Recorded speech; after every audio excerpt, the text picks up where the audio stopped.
কোন তুমি মোৰ সপোনতে আহি উমলিছা কল্পনাৰ বসুন্ধৰাত, বিৰাজিছা হৃদয়ৰ নিজৰাত, সুৰভিত পুষ্প হৈ, অনুভৱৰ ঐতিহ্যৰ ধাৰাত চিৰন্তন শিল্প হৈ, হৃদয়ৰ ৰঙীন দাপনত অৱস্থিত তোমাৰ অলেখ প্ৰতিচ্ছবি, আবেগৰ নিবিড় বতাহত তোমাৰেই স্নিগ্ধ অনুভূতি, এয়া মোৰ উপলব্ধি। কোন তুমি? তোমাৰ চকুজুৰি কিমান ধুনীয়া, কি যে মোহনীয়া তাৰ চাৱনি।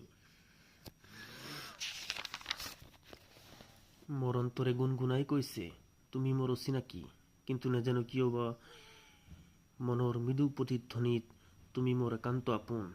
তোমাৰ সেই ৰহস্যময়ী হাঁহিত লাগি থকা চিৰন্তন বিষাদত বিচাৰি পাওঁ লুকাই থকা প্ৰেমৰ অজ্ঞাত সপোন।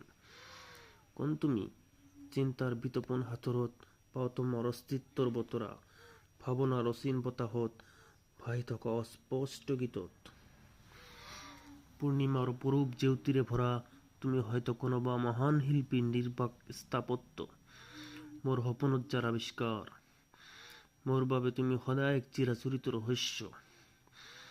তুমি হৃদয়ৰ শুষ্ক মৰুভূমিৰ মৰীচিকানে, নে মোৰ সপোনৰ ৰজনীগন্ধা? কোৱাচোন এবাৰ মাথো কোন তুমি?